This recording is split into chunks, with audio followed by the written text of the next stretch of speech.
Hey y'all, this is Brown at IF Brown, and today we're going to be talking about Ghost Rider, Danny Ketch Classic, Volume 1. So this volume contains issues 1 through 10 of the 90s Marvel Comics series, and the stories in here are written by Mackie and illustrated by artists Javier Saltares and Mark Texeira. So I actually had the good fortune to meet Mackie a few years ago at a comic book convention. And I have to give a shout out to my friend Ryan for, getting myself and him to the convention. So thanks, Ryan. But anyway, though, Mackie was one of the comic book people that was going to be at this convention, and it just so happened that at the time I had just gotten into reading the Ghost Rider series, namely the 90s Ghost Rider series. And so, it struck me as, a book that, when it was good, it was pretty good. But when it was bad and fell off the rails, unfortunately, you could tell. But at the same time, though, I appreciate it for a period of time being one of the more memorable grim and gritty entries in, say, 90s comics, or more specifically, 90s comics from Marvel. And so basically, I got to meet him, Mackie that is, and he was kind enough to fill me in on some of the stuff that was going on with Marvel at the time, as well as what he had wanted to do with the Ghost Rider series and what he thought worked and what he thought didn't. But all in all, a very illuminating conversation, and he was a pretty cool dude.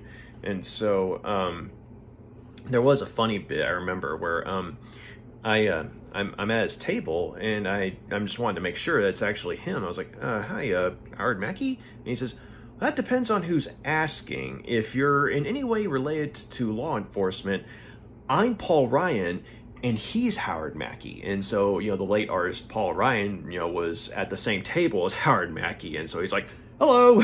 So, it was a nice little way to break the ice, so I always appreciated that about this, conversation and what have you. But yeah, so taking into account some of the stuff I remember, learning from Howard Mackie, as well as, some of the, stuff I've read about the Ghost Rider series at that point in time, one of the things that became apparent was that Howard Mackie was a huge fan of the original Ghost Rider series featuring Johnny Blaze, and he had always wanted to do a follow-up to that, albeit with his own version of Ghost Rider, as well as his own brand new human host.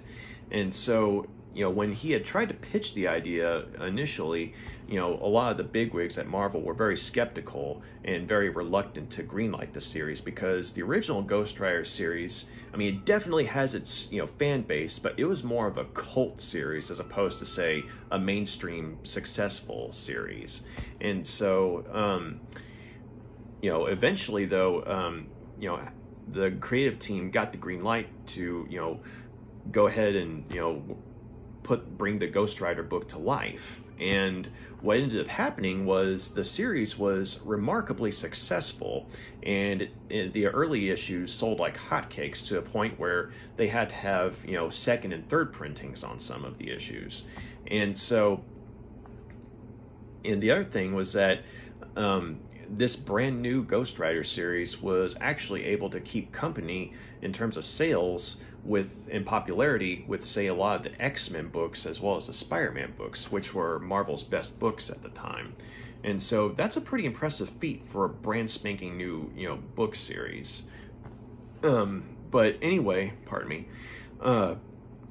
So yeah, like one of the reasons that the series remains as memorable as it is mainly because of the visual aesthetic of the series, because at least within these earlier issues, the creative team did a really good job of making Ghost Rider's world, look like something that was very much realistic, in a sense that it actually took place in real parts of New York City. And there was a very grim and gritty artistic, design to, how this world looked.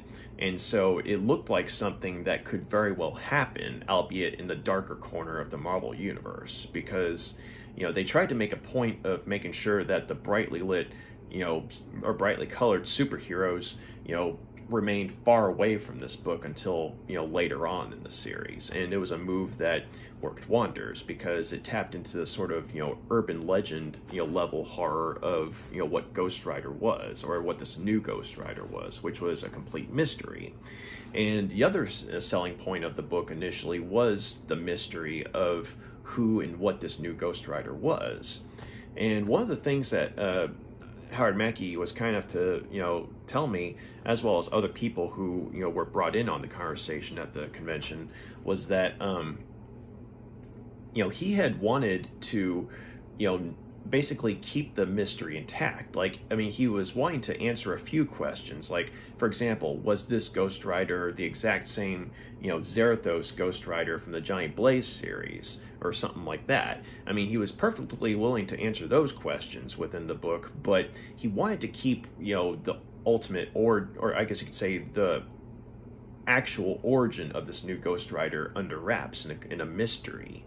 And I think that's something that in hindsight would have been the better move than what actually came out, because post issue 25, the series was snapped up to be a part of a line of family books, as in a group of books under one umbrella.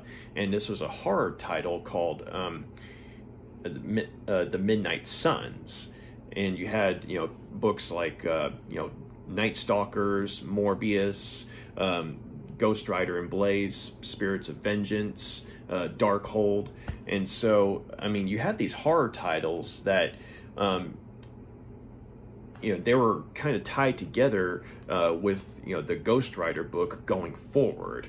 And while some of these books actually started off rather well, namely, books like Morbius and Darkhold, and I would probably say Ghost Rider and Blaze, Spirits of Vengeance. I mean, while these books may have actually had a good start, the main problem of the Midnight Suns line was that the creative teams involved were constantly, stepping on each other's toes, because there were all these crossovers that kept on happening, to where it's like you knew that they were tied together, but you were constantly having to read, books that you had no interest to read in order to get what was going on in, say, an issue of Ghost Rider or something like that.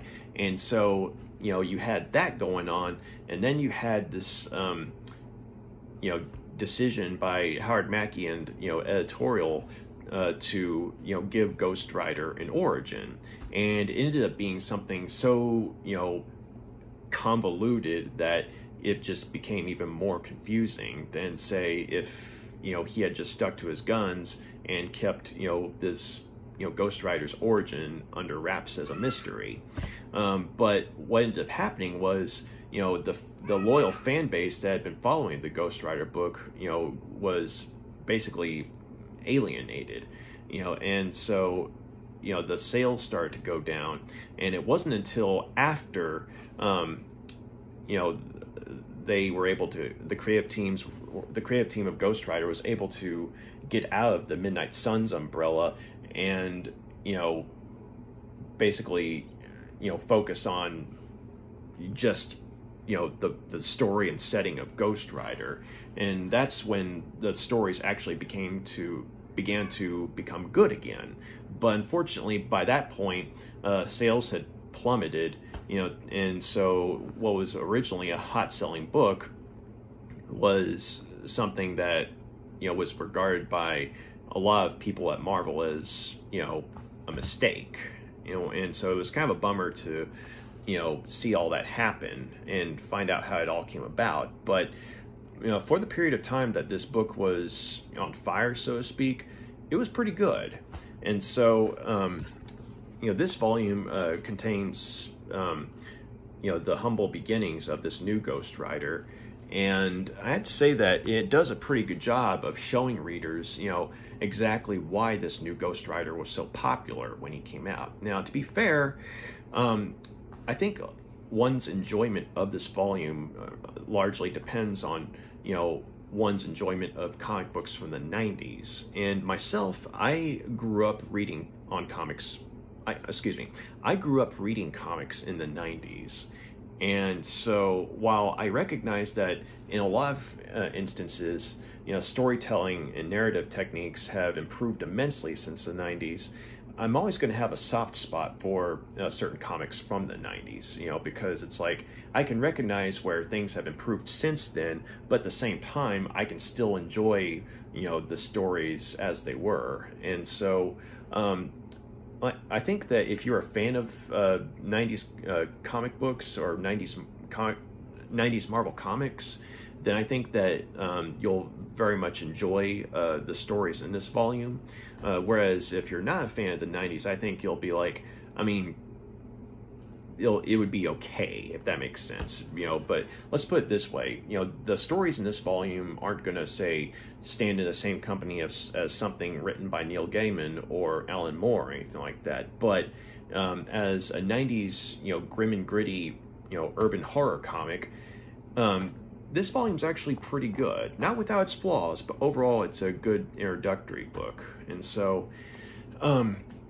the story it begins with the character of Danny Ketch, who is 17 or 18, I believe, and he and his older sister Barbara are exploring this cemetery at night because they're wanting to find some occult memorabilia, and they run afoul of this young street gang called the Cypress Pool Jokers, but Barbara Ketch is able to stand up to them and drive them off.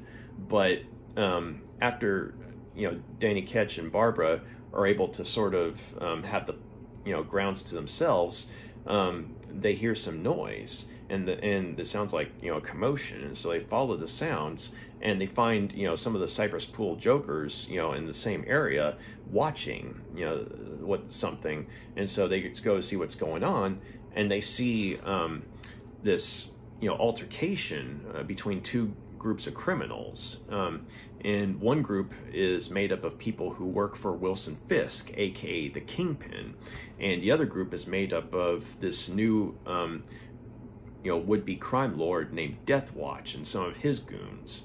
And the two groups are struggling over a set of briefcases, and Deathwatch and his goons, they make mincemeat of Kingpin's people, and they initially are about to have possession of all three suitcases, but unfortunately though they're alerted to the presence of witnesses, and so Deathwatch's men who are equipped with poisoned arrows start trying to eliminate any witnesses to the altercation, and unfortunately Barbara gets hit with one of these arrows.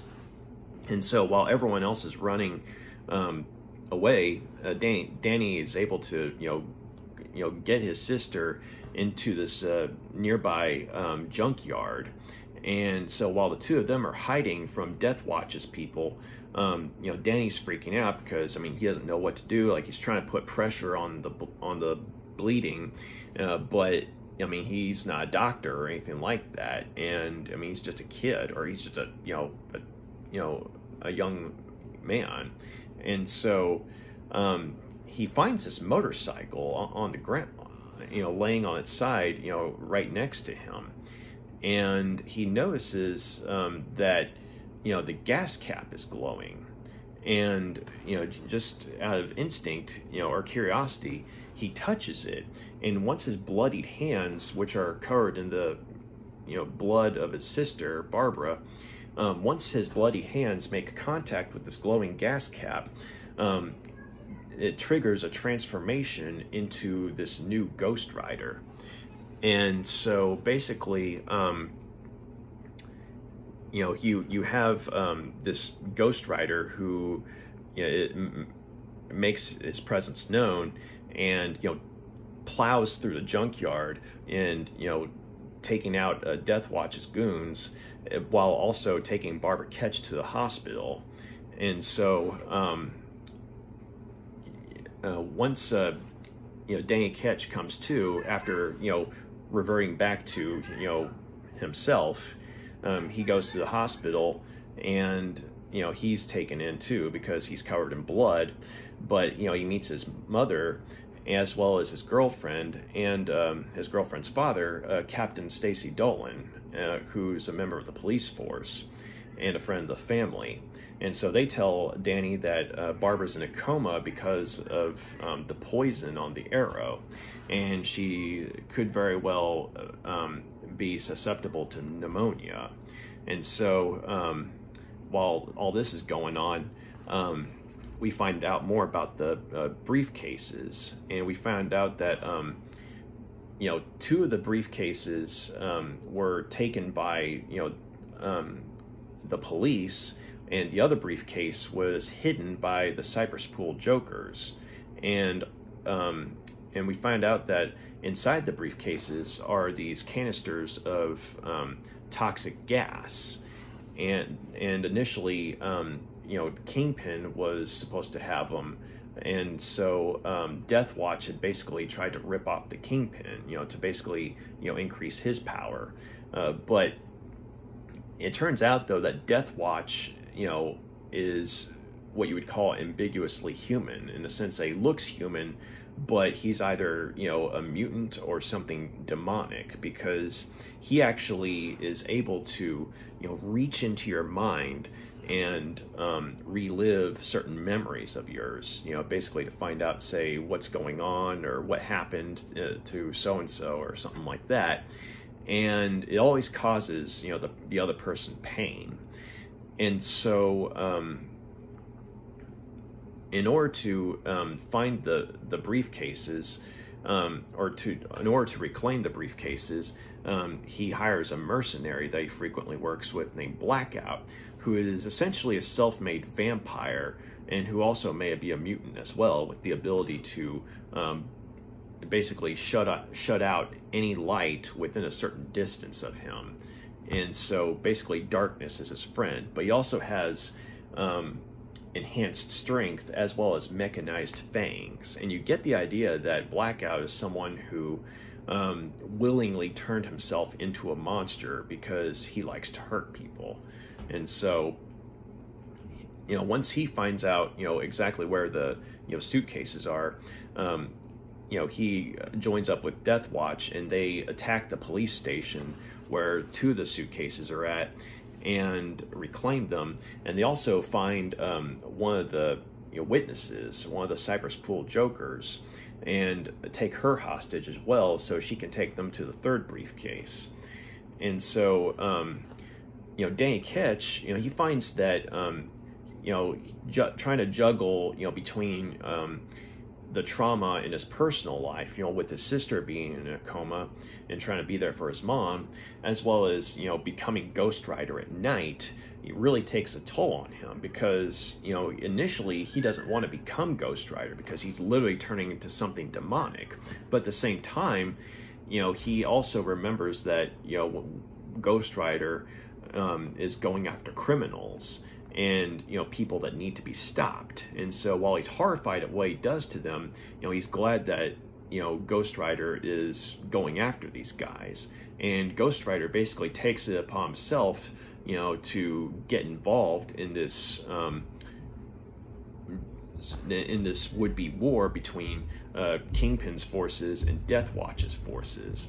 And so he finds out where, you know, Deathwatch and his goons are, you know, going to be, you know, by interrogating both members of Deathwatch's people and Kingpin's forces.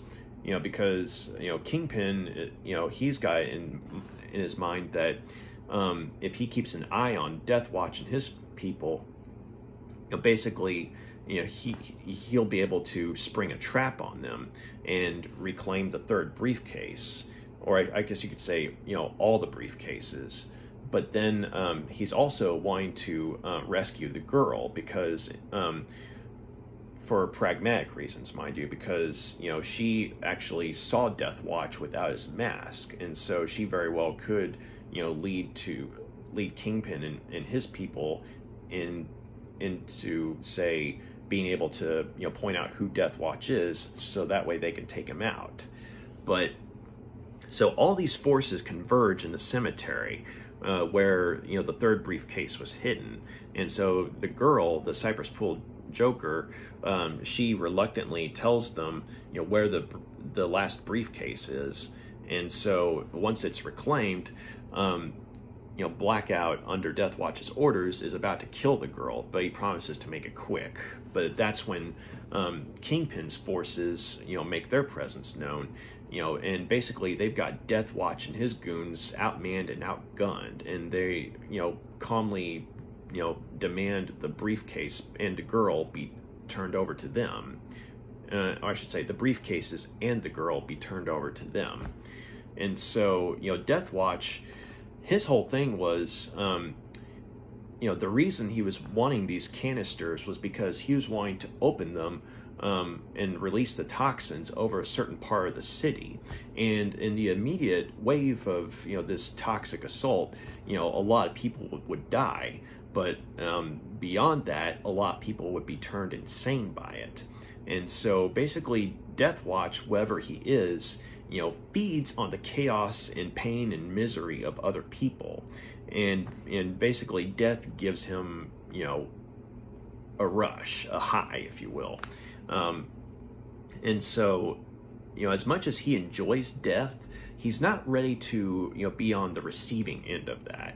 And so, he wisely has his forces stand down and is willing to turn the suitcases and the girl over to Kingpin's forces, because it's like, hey, I'm not stupid. But unfortunately, Blackout chooses that moment to snap and go rogue. And basically, he slaughters both, some of Deathwatch's people and Kingpin's people, and takes the suitcases, and the girl for himself. And at that point, Ghost Rider, who's basically, going toe-to-toe with some of Kingpin's goons and Deathwatch's goons, makes his way to Blackout. And Blackout actually tries to, bite Ghost Rider with his fangs, but he finds out the hard way that this Ghost Rider isn't just some ordinary Joe with a crazy helmet. Like, this Ghost Rider is like the real deal, like as in something demonic, in a sense that when he bites into Ghost Rider, he's met with this infernal, hellfire, which, disfigures his face. But not only that, but at the same time, he had opened up one of the canisters of the toxic gas, and so the gas was already in the air. But when he bit into Ghost Rider, the flame not only blasted his face, but sort of merged with the toxic gas and hit him as well. And so, Blackout's face is totally messed up, and he runs away screaming. And so, at the same time, Ghost Rider basically uses, his hellfire to fuse the cases together and nullify, the toxic gas.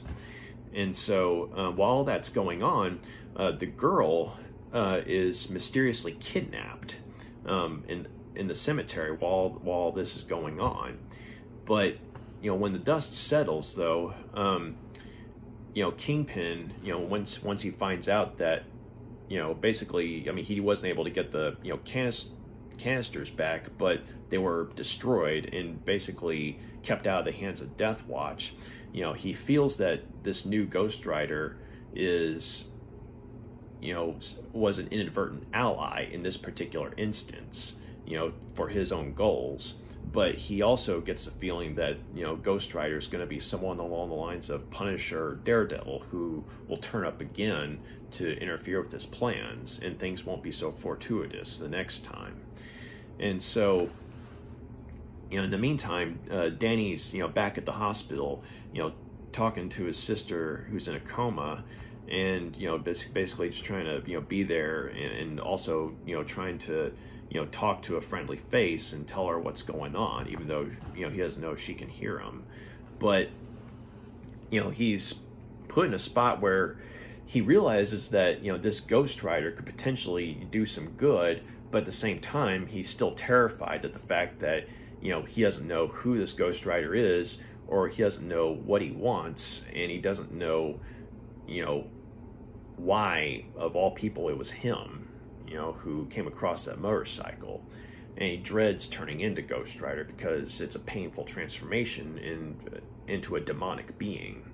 And so, after that starter story, we have Danny Ketch trying to get rid of the bike initially, so like to put it in a friend's storage facility.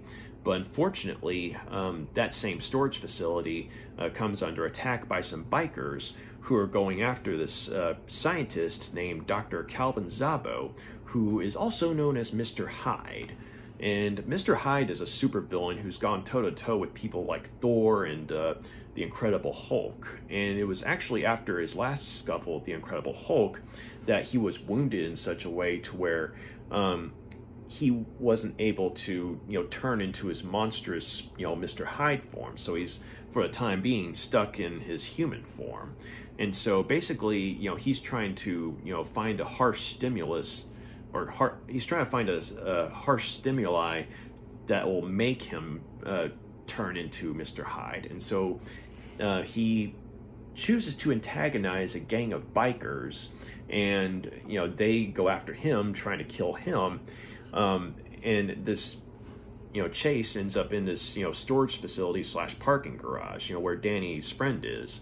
And so the bikers knock out Danny's friend, and they put Danny and his friend in this part of the garage that's locked up.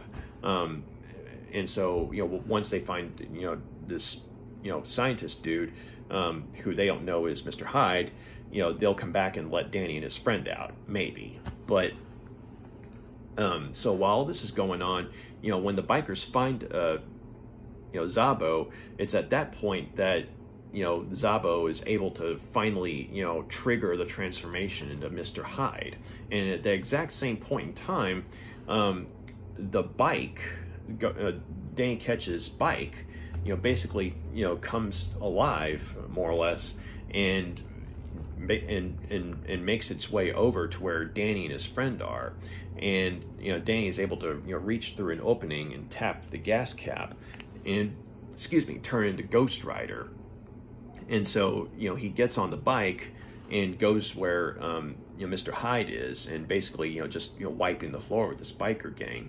And so the two of them mix it up, and Mr. Hyde's actually able to put up a pretty good fight against Ghost Rider in terms of sheer strength, but he doesn't reckon with the penance stare that Ghost Rider has. And the penance stare basically hits whoever is subjected to it with all the pain and misery that they've caused everyone else over their whole life. And so when Mr. Hyde is hit with the penance stare, it forces him to start to revert back to Dr. Zabo. And so he retreats from the scene and fights his way through the police line, and basically saying he'll meet with Ghost Rider again one day. And Ghost Rider's like, count on it. And he makes his way into the night. And so after that story, and it was a good story in the sense that you saw two people who were trying to turn into monsters for different reasons, except, Danny Ketch, he didn't want to turn into a monster, but he had to in order to save lives, whereas Zabo actually wanted to turn into a monster in order to take lives. And so I thought that was like a nice little compare and contrast moment there. But then you have a two-part story with issues 5 and 6, wherein Ghost Rider and the Punisher, due to a case of mistaken ideas about one another, initially end up in a scuffle because they both think that the other is involved with this rash of shootings by youth gangs amongst that are targeting ordinary citizens, as well as people in I guess you could say more affluent areas. And so a lot of the weaponry they're getting is like top-notch military-grade weaponry.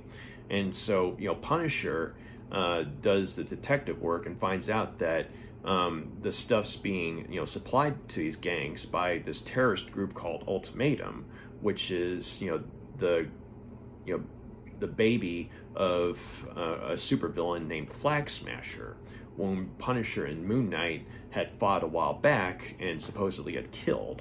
And so at the same time, Ghost Rider, tapping into memories from Danny Ketch, is patrolling the area, trying to, keep an eye out for, whoever's supplying the youth gangs with the weapons. And he sees the Punisher taking aim at him and, comes after the Punisher.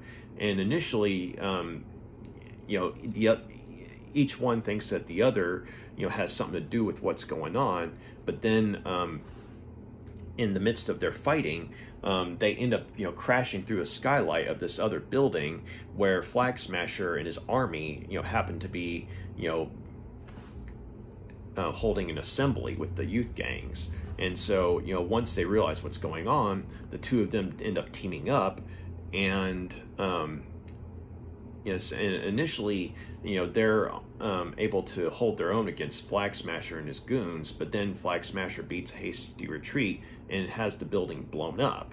But Ghost Rider is able to get himself and Punisher out of there and agrees to meet up with the Punisher the next night, so that way they can take down Flag Smasher. And so you find out that Flag Smasher's plans are twofold. I mean, he's wanting to supply, the city's youth gangs with all this weaponry by tapping into the fear and paranoia of, all the stuff that's been going on in the city for, some time, especially this series of, child kidnappings. And he's basically, tapping into their fear and paranoia, as well as their desire to, rise above their stations in life in a rather harsh manner. And so basically, he tells them to go and, kill whoever you want to kill, attack whoever you want to attack. But all this is a smokescreen, because Flag Smasher is all about anarchy. And he's wanting to use this as a distraction to wreak havoc on Wall Street and sabotage all their computer records and what have you. And so, initially, Punisher and Ghost Rider, they're able to hold off the youth gangs as well as the majority of the soldiers of Ultimatum, and then they take the attack to Flag Smasher and the group of soldiers that are accompanying him. And so both Ghost Rider and Punisher do quite a bit of damage to Flag Smasher's forces, and Ghost Rider gets to a point where he has Flag Smasher at his mercy, and he subjects him to the penance stare, basically giving him an idea of what pure anarchy feels like. And basically it renders Flag Smasher's mind catatonic, more or less. And so but then Punisher tries to actually kill Flag Smasher while he's got a chance, but Ghost Rider stops him, telling him that, hey, I fight for vengeance, what do you fight for? And so before the two of them can get into it again, the police show up. And so Ghost Rider gets himself and the Punisher out of there, and the two of them part ways. And so from then on, though, the book takes on a darker turn, because in issue 7, you have this homicidal supervillain named Scarecrow, who escapes from this mental institution he was being held at, and he goes on a killing spree. And to make things even more disturbing is that he's a contortionist, so he's able to get in and out of tight spaces that other people would have a hard time with. But he goes on a killing spree, taking people and basically disemboweling them and stuffing them with straw, thankfully off screen. But he does it it doesn't matter who it is he kills, men, women, children. And the whole thing is he's trying to get the attention of Captain America, who was the guy who put him away in the first place. And so he's kind of obsessed with Captain America, and he's convinced that by killing all these people and basically, leaving his calling card, as in stuffing them with straw, this will get Captain America's attention. But instead, he gets the attention of Ghost Rider.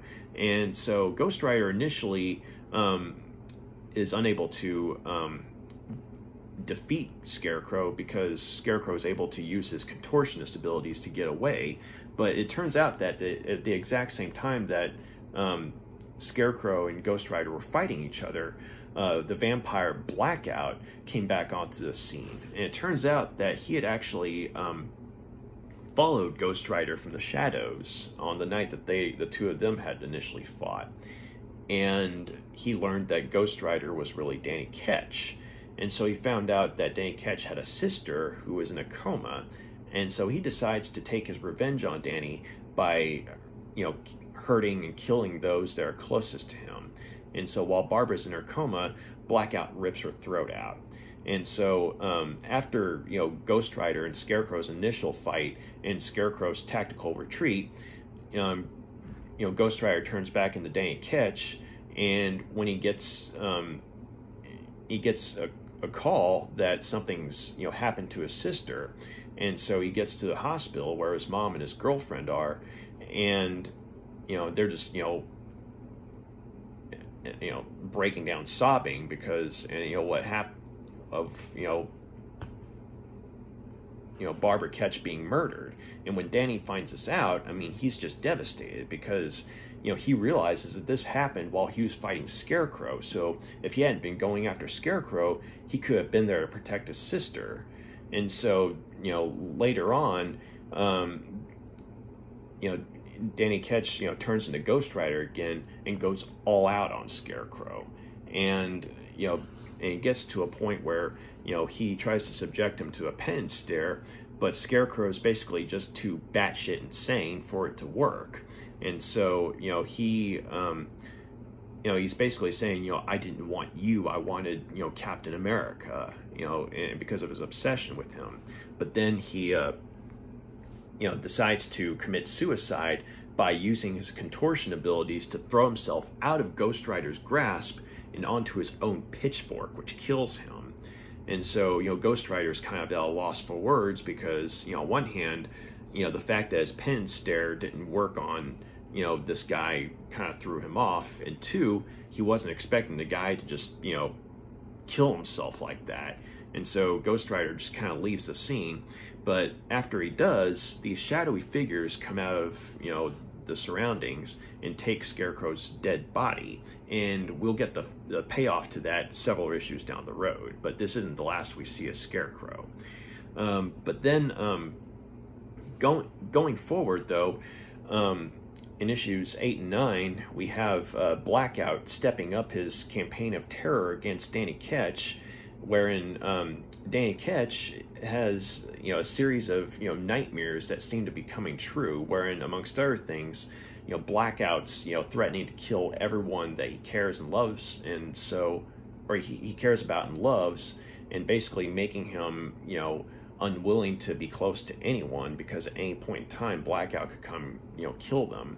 And so, and sure enough, in real life Blackout starts doing that. And so it gets to a point where, Danny's getting paranoid. And so then, and in the meantime, though, he happens to find out, who's been kidnapping all these children. The child kidnapping cases that have been going on since, the first few issues. And he finds out that, as Ghost Rider, he finds out that the ones who've been kidnapping the children are in fact mutants who were former followers of a mutant criminal named Mask. And Mask was a mutant who had the ability to deform people and turn them into monsters, more or less. And so these mutants, they knew that Mask liked to go after people who were normal, so to speak, especially kids. And so in their minds, by kidnapping these children, they're protecting them from Mask's reach. And so, they make a deal with Ghost Rider that, if on the next night that, he's doing his patrols, if he comes to, their territory, they'll prove to him that the kids are alive and well. And it just so happens that Blackout, who Ghost Rider was initially trying to go after, is able to spy on Ghost Rider and these mutants, and he's like, curiouser and curiouser. And so while Ghost Rider on the next night goes to where, goes into the underground tunnels where these mutants are, I mean, sure enough, they prove that, the kids are okay, including the Cypress Pool Joker member who was kidnapped in issue 3. But they all say that, hey, I mean, we're a little unnerved, but we're alive. And so, but right when Ghost Rider is given, shown that the kids are okay, that's when Blackout makes his presence known, by having, gone through the tunnels, and he murders, or he rips out the throat of the mutant leader, a girl named Pixie.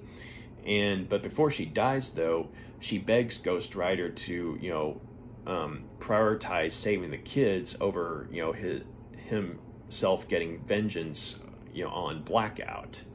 And so, at that point, Ghost Rider, he makes the reluctant decision to do so.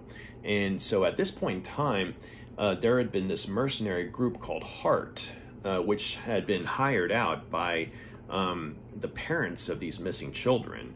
And basically, the parents of the missing children and Heart had bought into this, media's rampage against Ghost Rider, because for some reason the media is convinced that Ghost Rider is behind all these horrible events that are happening, including the disappearances of these kids. And so they hired these mercenaries, these female mercenaries, to go after Ghost Rider. And so at the exact same point in time, it turns out X Factor gets involved in the case, because it turns out that Jean Grey, she saw the news about the missing kids, and she recently had a situation wherein her son Nathan, who would eventually become Cable, was nearly kidnapped and murdered. And so she persuades the team to look into this, and so they go into the exact same area, where Ghost Rider and Blackout are having their showdown, as well as Heart. And so Heart had actually managed to get a hold of Ghost Rider's bike, while Ghost Rider was underground, looking in on, trying to find the kids and doing battle with Blackout. But when Ghost Rider decides to prioritize saving the kids over going after Blackout, he summons the bike from Heart's helicopter, and it basically just tears itself out of the vehicle, and comes back down to Earth and burrows through the Earth to where Ghost Rider is, and clears a way for the kids to make their way to the surface. And so in the meantime, Ghost Rider and Blackout, they engage in one more fight, and it causes a cave-in, at which point, on the surface, X Factor are making sure that the kids are okay, and Heart has beat a hasty retreat because they didn't anticipate going up against X Factor. But then there's another set of rumblings, and Ghost Rider tears his way out of the ground, but he's the only one to come out of the ground, and Blackout is nowhere to be seen. And he walks over to his bike and ignores the members of X Factor and rides off into the night. And so the X Factor people are kind of like, we want to stop him, but one, we don't know if we could, and two, we know that he's the one who saved these kids, so we're just gonna let this one go. But the last issue in this volume, issue 10, has a new supervillain named Zodiac, who initially he's going around the neighborhood killing people and leaving sort of ritualistic markings, dealing with signs of the Zodiac. But Ghost Rider, having picked up on the terror that was being caused by these Zodiac murders, apparently they've been going on for a while now, and also Danny Ketch happened to overhear some of the stuff that Captain Dolan was saying about the Zodiac murders, when one of the most recent victims was in fact a child.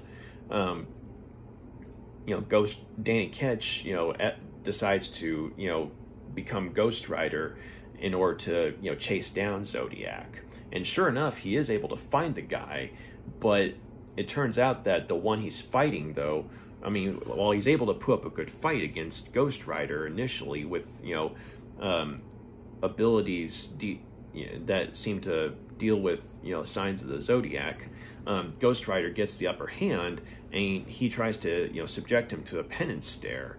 But unfortunately, this Zodiac that he's fighting is in fact a robotic doppelganger who feels nothing with, when being hit with the penance stare.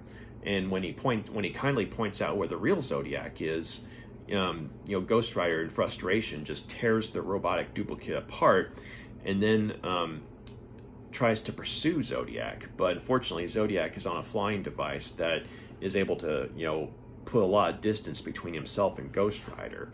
And so he admits that, the whole reason that he's, sticking with a sort of supernatural motive was because, he finds that, when he kills people and, he leaves, signs of the Zodiac, say like in human blood or something, the authorities are going to be convinced that there's like a religious, nut job going around, bumping people off. But in fact, it turns out that Zodiac has been contracted by a certain set of mysterious clients to kill certain people because they wronged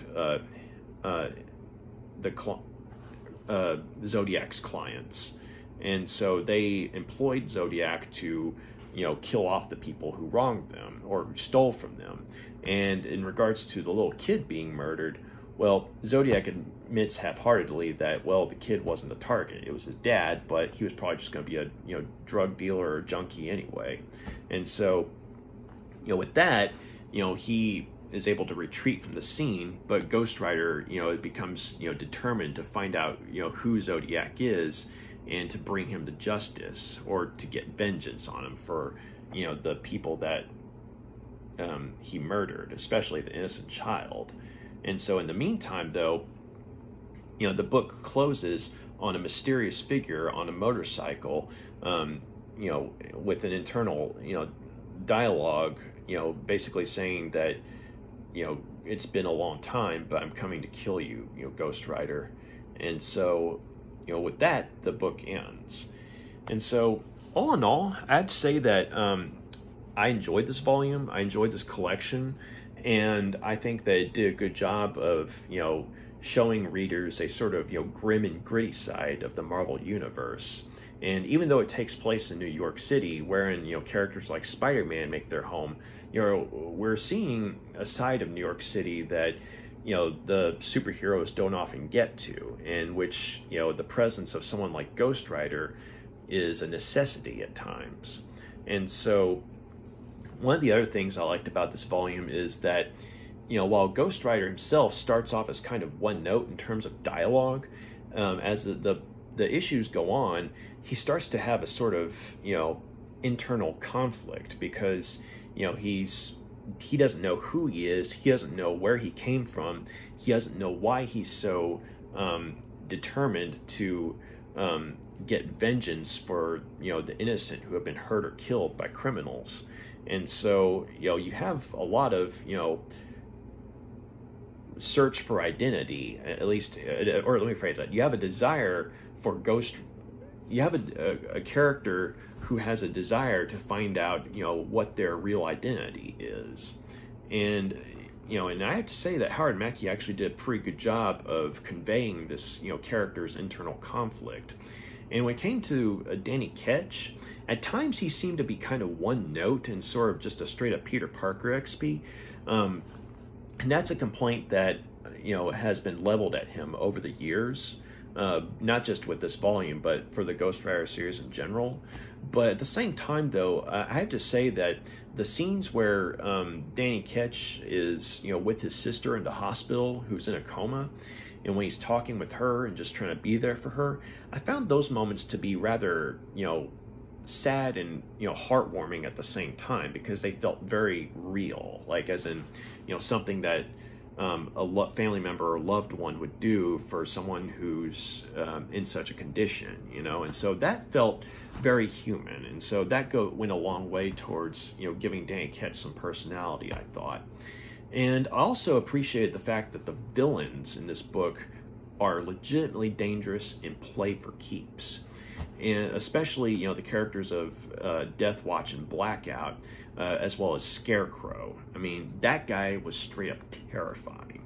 And one of the things that I appreciate about these villains is that while some of them may have some form of supernatural or property to them, or, you know, some sort of mutation, as in the case of Mr. Hyde, I mean, at the end of the day, there's still a sense of humanity with these characters that tends to be more horrifying than, say, something that was outright, you know, straight up monstrous. You know, like in the case of Blackout, there's the implication that he's someone who, you know, had he, you know, not, you know, been a sadist, or had he not tampered, you know, with himself, I mean, he would have just been a mutant who happened to have the ability to, you know, darken lights.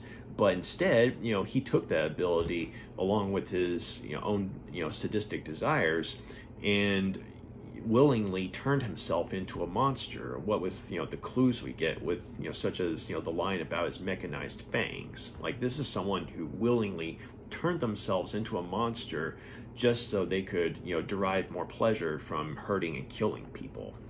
And so, you know, you have, you know, with the character like Blackout especially, I mean, you have someone who is arguably sane, but perfectly willing to, you know, do whatever they want in terms of hurting or killing people. But when his face is destroyed, you know, it basically drives him to a certain level of insanity, to where he's able to retain his cunning enough to make Danny Ketch's life a living hell, but this desire for vengeance becomes all-consuming.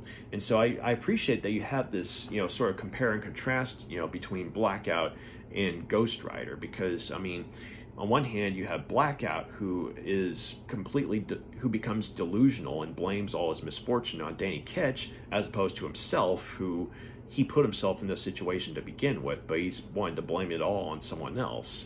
And so this desire for vengeance is in a lot of ways misguided, because he's the only one to blame in this situation. But on the other hand, you have Danny Ketch, who has a desire for vengeance because Blackout murdered his sister, and he's able to become someone who actively seeks vengeance. Except in Ghost Rider's case, you know, there's a certain clarity to, you know, his desires, but there's a fog of, you know, why his desires are. So I thought that that was a rather interesting, you know, compare and contrast between the two. And of course, you have, you know, the aforementioned bit where, you know, you have the moment where Danny Ketch and Calvin Zabo are both trying to turn into their own monstrous alter egos, but for different reasons. And I thought that that was like a really nice horror moment, in the sense that, you know, both of them are trying to turn into monsters, but one of them does not want to turn into a monster, but has to, whereas the other one wants to turn into a monster, but doesn't have to, but just wants to. And so I thought that was like a nice little, you know, once again, a little compare and contrast moment. Let's see, what else? Yeah, and just the fact that the villains were legitimately dangerous and played for keeps. And yeah, I think in terms of like straight up horror, the character Scarecrow, even though he's only in issue number 7 in this volume, was a very terrifying character, because he's someone that, unlike, say, you know, Blackout or Deathwatch, isn't mutated in any way, and he doesn't have any sort of supernatural properties to him. He's just someone who's batshit crazy and happens to be, you know, a circus level contortionist. And so you have this guy who, I mean, he has a horrific costume with the whole Scarecrow costume, but his motivations are, you know, far more terrifying, you know, than the people who actually do have some form of supernatural ability in this volume.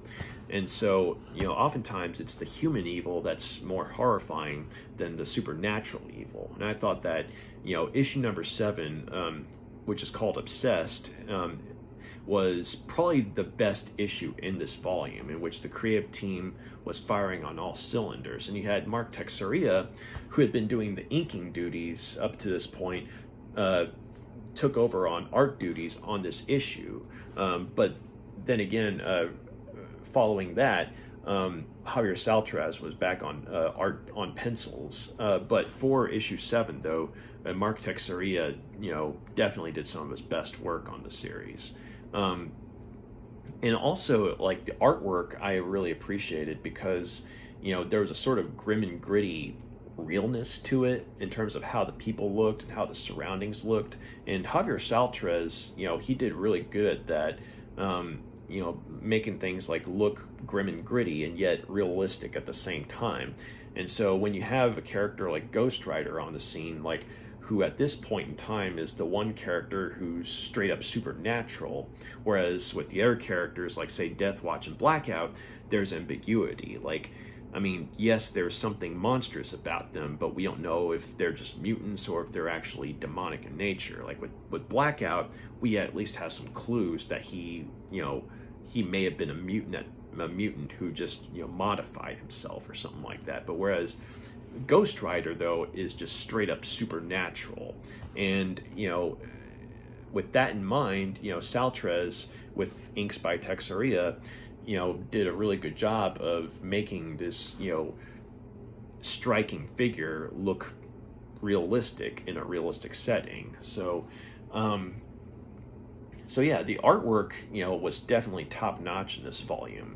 But I will say, though, that one of the shortcomings that this book has is that, it's something that unfortunately, it goes along with Howard Mackie's, skills as a writer, outside this series, as well as just in the long run with the series in general. But Howard Mackie is someone who oftentimes is really good at setting stuff up in terms of stories. But when it comes to, say, drawn out storylines, and then, providing a conclusion, Howard Mackie usually tends to struggle with that. Now, if it's like a short storyline, Howard Mackie is actually pretty good. But when it comes to, say, like, an ongoing storyline over several issues, the conclusion tends to be, have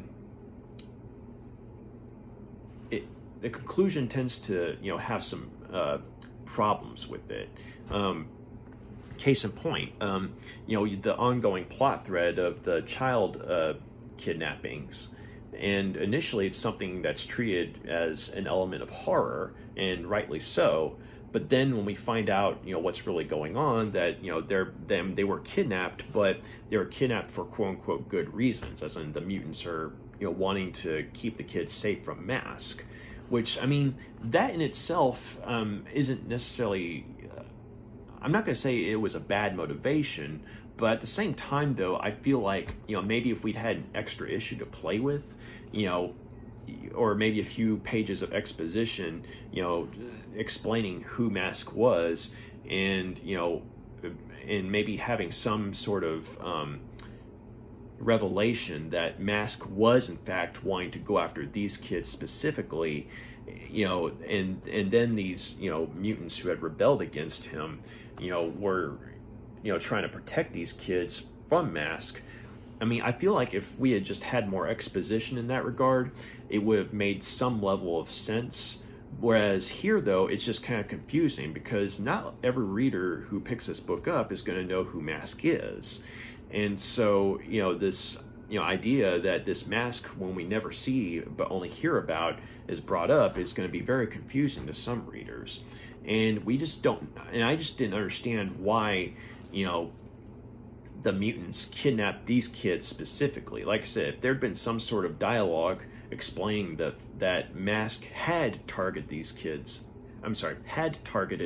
specifically, I think that, that revelation that the mutants had kidnapped them would have made more sense. But otherwise, it's just sort of like, huh?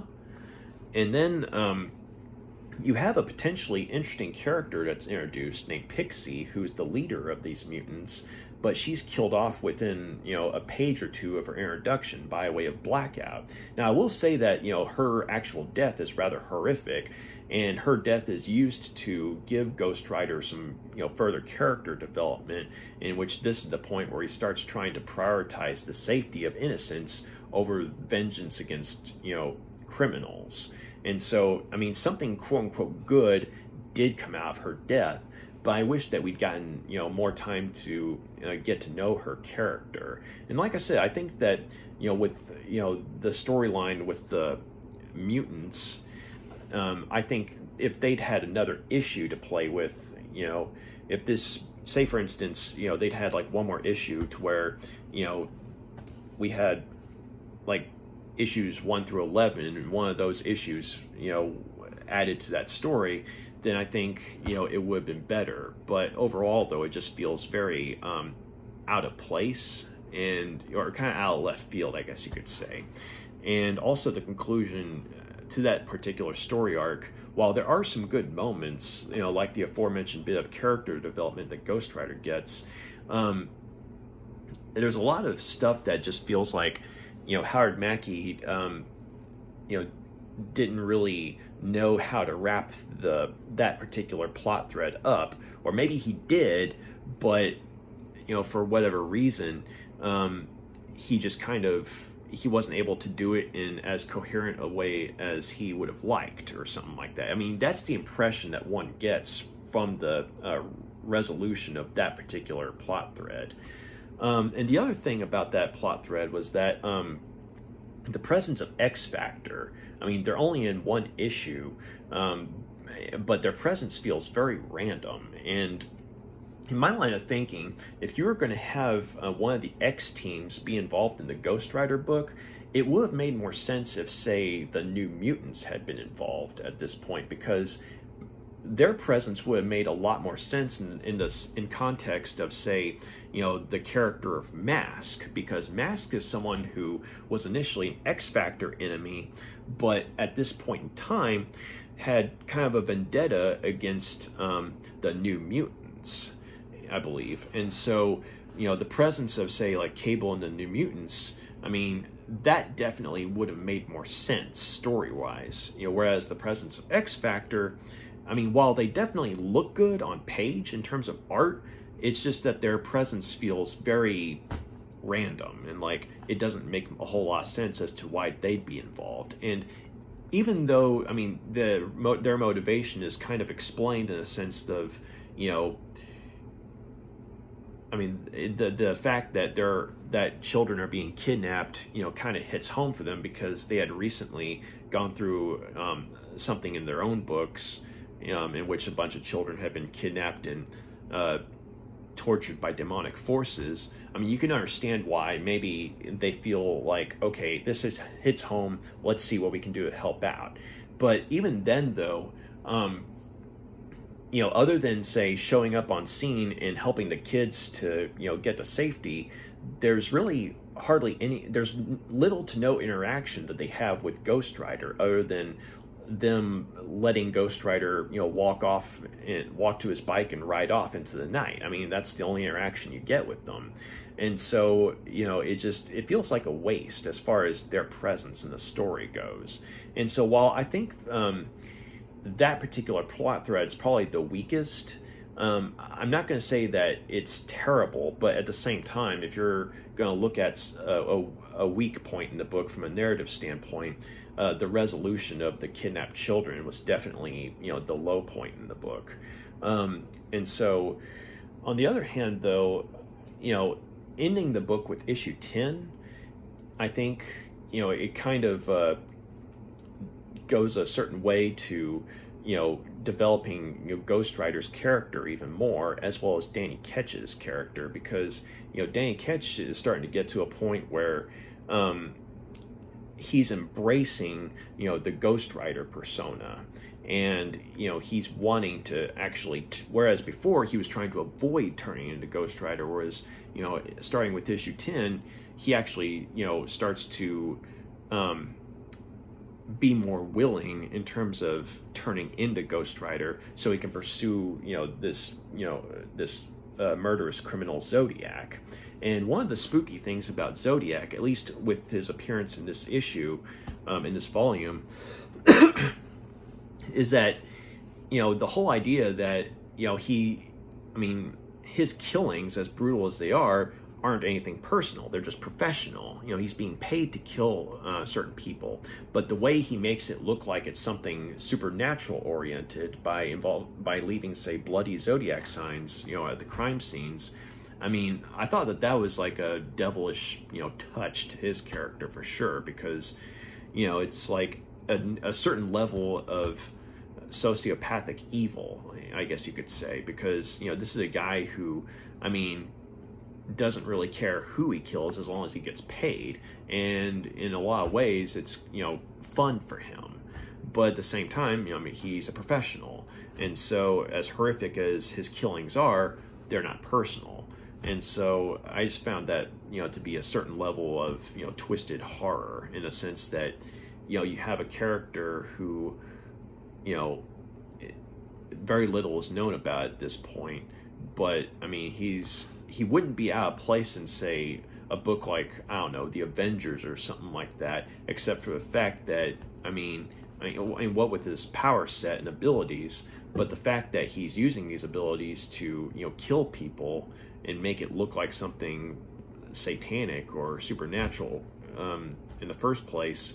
It's a certain level of devious, or it's devious in a certain way, that feels at home in a book like Ghost Rider, if that makes sense.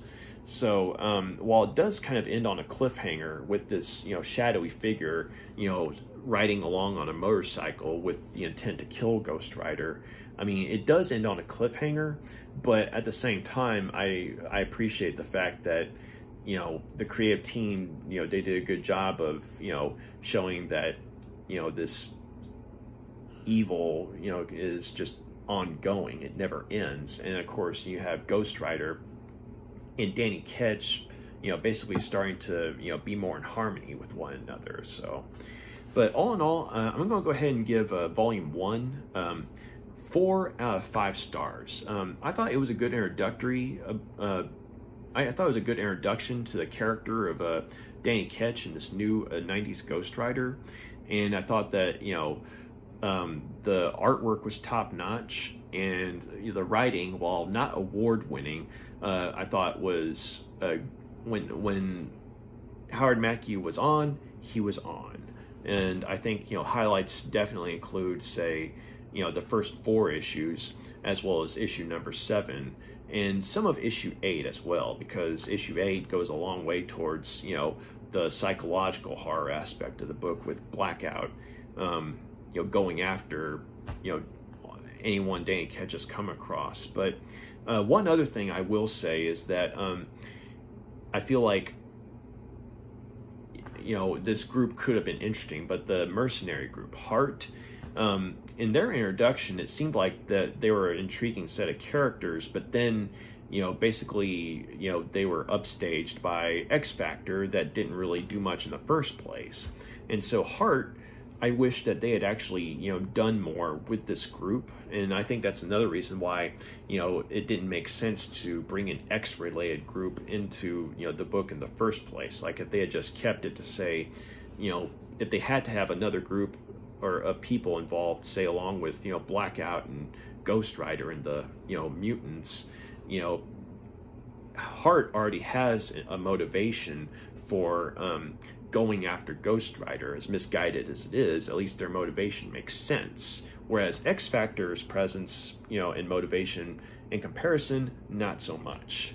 And so I will say that, Hyde is probably also kind of a weak link in the story, in the sense that, they're, visually speaking, they're a fascinating looking group of mercenaries, but it's just that we don't get to see them do a whole lot because they end up being upstaged in, I guess, a story where they were supposed to shine, but they were upstaged by a group of people that didn't really do anything in the first place, which was ironic. So So yeah, that's another thing to keep in mind, is that when it comes to certain points in the book, sometimes I think that there's too much going on, not in every single issue, but like say in issue 9, when that missing children plot thread is finally wrapped up, it was like they tried to do too much by having too many people involved in the book, or too many characters, I should say. But other than that, though, I would say that the book was actually pretty good. If you can look past the weak resolution of that first plot thread. But if you look at, say, the character development of Danny Ketch and Ghost Rider, as the books go on, as the issues go on, it's actually pretty good in that regard. And of course, like I said, you have some terrifying villains that play for keeps, and you have, just a very, unique entry into sort of, grim and gritty realm of the Marvel Universe. Or I guess you could say the shadowy realm of the Marvel Universe. But yeah, so yeah, 4 out of 5 stars. So real quick, I'll just go ahead and show you all a couple of things here. But there were a couple of pinups. So this one's by Texeira. And you have, this is what the cover of the original trade paperback of the first 7 issues looked like. It was called Ghost Rider Resurrected, and like I said, it collected the first 7 issues of the series. But really beautiful painted art. And last but not least, a pinup by Javier Saltares. But I'll also go ahead and show you all the covers of the 10 issues that are collected here. Here's issue 1.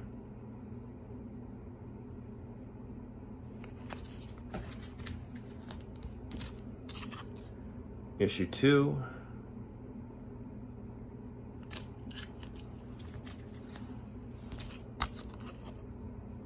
Issue 3.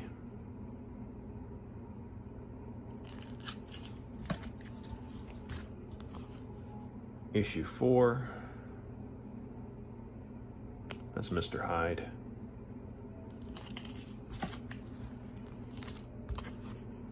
Issue 5, with artwork by Jim Lee on the cover. It's pretty cool. Issue 6. And my personal favorite, issue 7. This is where Texeira did the artwork for one whole issue. But I love his cover here. You got Scarecrow right there. And that's Ketch.